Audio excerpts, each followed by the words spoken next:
Alkyl amines हमारे पास में है और कंपनी की जो Q4 की अर्निंग्स है वो आउट हो चुकी है और जो Q4 की अर्निंग्स है उसको हम डिस्कस करने वाले हैं इस वीडियो में। टोटल रिवेन्यू की बात करें तो 414 करोड़ के आसपास का है, जो कि पिछले क्वार्टर में 392, पिछले साल 429 करोड़ का देखने को मिल रहा था। कहने का मतलब ये है कि बाई ऑन बाई बेसिस पे अगर हम देखें तो हमें कंपनी के नंबर्स में गिरावट देखने को मिलती है। हालांकि क्यू ऑन क्यू के बेसिस पे देखें तो हमें जो है नंबर्स कंपनी के बढ़ते हुए नज़र आ जाएंगे। पूरे सालाना नंबर्स की बात करें तो पूरे साल में 1696 करोड़ का रिवेन्यू कंपनी ने जनरेट किया है, जो कि पूरे 2022 में 1556 करोड़ का हमें देखने को मिल रहा था। यानी कि यहाँ पे जो है बढ़ोतरी हमें देखने को मिली है। नेट प्रॉफिट की बात करें तो नेट प्रॉफिट जो है हमें 48.64 करोड़ का कंपनी का देखने को मिल रहा है, जो कि 45 करोड़ देखने को मिल रहा था पिछले क्वार्टर में और पिछले साल देखने को मिल रहा था 46.42 करोड़ का। तो यहाँ पे मार्जिनली देखें हम तो बाई ऑन बाई बेसिस पे भी हमें जो है ग्रोथ देखने को मिली है, यानी कि बढ़ोतरी उसमें देखने को मिली है। उसके अलावा जो है अगर हम देखें क्यू ऑन क्यू पे तो क्यू ऑन क्यू पे भी हमें जो है बढ़ोतरी देखने को नंबर्स में मिल रही है। साथ ही जो है हम 2023 के चारों क्वार्टरों का प्रॉफिट कंपेयर करें 2022 के चारों क्वार्टरों के प्रॉफिट से, तो यहाँ पे भी लगभग जो है 4 करोड़ के आसपास की बढ़ोतरी हमें जो है देखने को मिल रही है। यानी कि कंपनी ने क्या है विषम परिस्थितियों में भी अच्छे नंबर्स जनरेट करके दिए हैं। अच्छे नंबर्स कंपनी के जनरेट करके देने का मतलब ये है कि इसका इफेक्ट जो है हमें शेयर के चार्ट पे भी देखने को मिलेगा। कुछ मोमेंटम हमें ऊपर की तरफ शेयर के चार्ट में भी देखने को मिल सकता है। अब चार्ट को ध्यान से देखेंगे तो पता चलेगा कि शेयर में ऑलरेडी रिवर्सल स्टार्ट हो चुका है। शेयर जो है रिबाउंड मोड पे है। 2100 रुपये का लो लगाने के बाद जो है शेयर का प्राइस जो है अभी 2555 रुपये के आसपास पहुंच गया है। यानी कि अच्छे तरीके से रिकवरी शेयर में देखने को मिली है। और जिस तरह की परफॉर्मेंस कंपनी ने करके दी है, इस कंपनी के बारे में जिनको पता है अच्छा है, जिनको नहीं पता उनको मैं बताता चलूँ। कंपनी काफ़ी बढ़िया है, एक ग्रोथ कंपनी है और काफ़ी लोगों के पोर्टफोलियो में जो है आपको ये कंपनी देखने को मिल जाएगी। अब ये कंपनी क्या है, ये अपना हाई लगाने के बाद कंटिन्यूसली इस कंपनी में जो है गिरावट देखने को मिल रही थी। कंपनी के नंबर्स अच्छे नहीं आ रहे थे, कंपनी जो है चल नहीं रही थी, तरह तरह की दिक्कतें कंपनी में हो रही थी। लेकिन अभी क्या है, कंपनी के जो नंबर्स हैं, कंपनी के नंबर्स बढ़िया आए हैं। ऐसे में रिवर्सल ऑलरेडी स्टार्ट हो चुका है पॉजिटिव न्यूज के चलते। और जो भी तो यहाँ पे क्या है कि Q4 के नंबर्स आने के बाद ये जो रिवर्सल स्टार्ट हुआ है ये आगे भी जारी रहता हुआ देखने को मिल सकता है और शेयर का प्राइस ऊपर जाता हुआ देखने को हमें मिल सकता है। एक बड़े रेजिस्टेंट की बात करें तो 3200 रुपये के आसपास का हमें देखने को मिल रहा है, जो कि हम लॉन्ग टर्म में इसको मान के चल सकते हैं। लॉन्ग टर्म का मतलब ये है कि लंबे समय के लिए, लॉन्ग टर्म का मतलब 5 साल 10 साल नहीं, लंबे समय के लिए मान के चल सकते हैं। यानी कि अभी तो वहाँ तक शेयर के प्राइस को पहुँचने में काफ़ी ज़्यादा समय भी लग सकता है।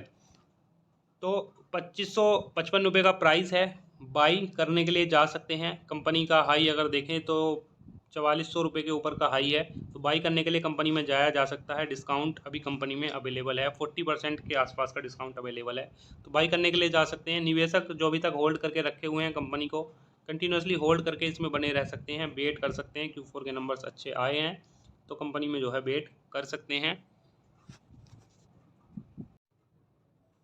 शुरू करेंगे इस वीडियो को डॉक्टर लाल पैथ लैब के Q4 के नंबर्स के साथ में।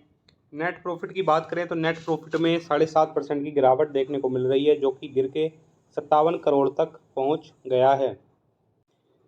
शेयर के करंट प्राइस की बात करें तो 1906 रुपये का देखने को मिलता है। 43 रुपये यानी कि 2.23% के साथ जो है आज के दिन शेयर ने अपनी क्लोजिंग दी है। तो 7.5% की गिरावट है अभी के नंबर्स में, जो कि 56.7 करोड़ के आसपास है। पहले अगर हम देखें पिछले साल यानी कि तो 65.7 करोड़ का नेट प्रॉफिट हमें कंपनी का देखने को मिल रहा था। रिवेन्यू की बात करें तो रिवेन्यू जो है इंक्रीज हुआ है 1.1 के छोटे मार्जिन के साथ में, जो कि 491 करोड़ का हो गया है। रिवेन्यू का अगर हम एस्टीमेट देखें तो 522 करोड़ का रिवेन्यू का एस्टीमेट देखने को मिल रहा था, यानी कि जो एस्टीमेट था उसको ये यहाँ पे बीट नहीं कर पाया है। तो रिवेन्यू के मामले में बीट नहीं कर पाया है, इसका मतलब ये है कि कल के दिन हमें शेयर के प्राइस में थोड़ी बहुत गिरावट भी देखने को मिल सकती है।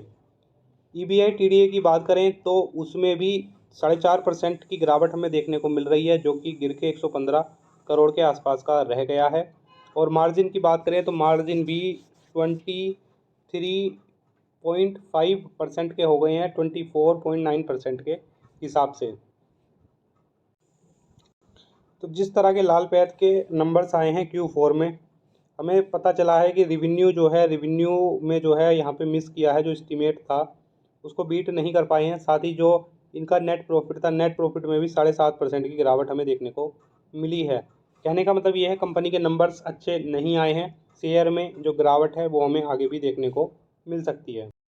ये है लाल पैथ लैब का कैंडलस्टिक पैटर्न में चार्ट। अगर यहाँ से देखें तो एक ब्रेकआउट तो हमें देखने को मिल रहा है, लेकिन क्या ब्रेकआउट काम करेगा? यानी कि जिस तरह से शेयर का प्राइस ऊपर चल रहा था, इस लेवल पे 2700 रुपये के लेवल पे चल रहा था, क्या उस तरह की तेज़ी जो है हमें वापस से शेयर में देखने को मिलेगी? यानी कि जो तेज़ी हमें यहाँ पे देखने को मिल रही थी वो तेज़ी क्या इस लेवल पे भी हमें देखने को मिलेगी? तो जवाब मेरे ख्याल से कुछ निगेटिव हो सकते हैं। वो इसलिए क्योंकि ये जो शेयर थे और ये जो टाइम था, ये टाइम तब का था जब कोविड जो है पीक पे था।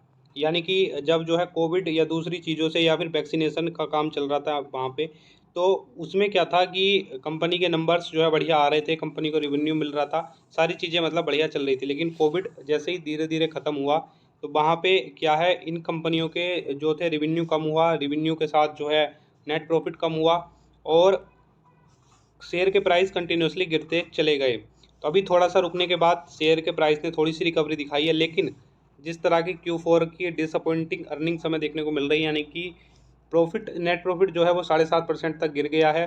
साथ ही जो रिवेन्यू था, रिवेन्यू भी जो है वहाँ पे जो एस्टीमेट था उसको जो है ये लोग बीट नहीं कर पाए हैं। ऐसे में जो गिरावट है, यानी कि ये जो बियरिश मोमेंटम है, ये आगे भी जारी रहता हुआ देखने को मिल सकता है। बाई ना करें तो ज़्यादा बेहतर है, बाई करने का सजेशन नहीं है। साथ ही जो है, जो लोग होल्ड करके रखे हुए हैं, मेरे ख्याल से किसी दूसरी कंपनी में, किसी ग्रोथ कंपनी में स्विच कर सकते हैं। अगर प्रॉफिट में है तो निकल के कर सकते हैं, लॉस में है तो आप अपने अकॉर्डिंग जो है उसमें देख के जो भी आपको डिसीजन लेना है अपने हिसाब से हैंडल करके आप चल सकते हैं।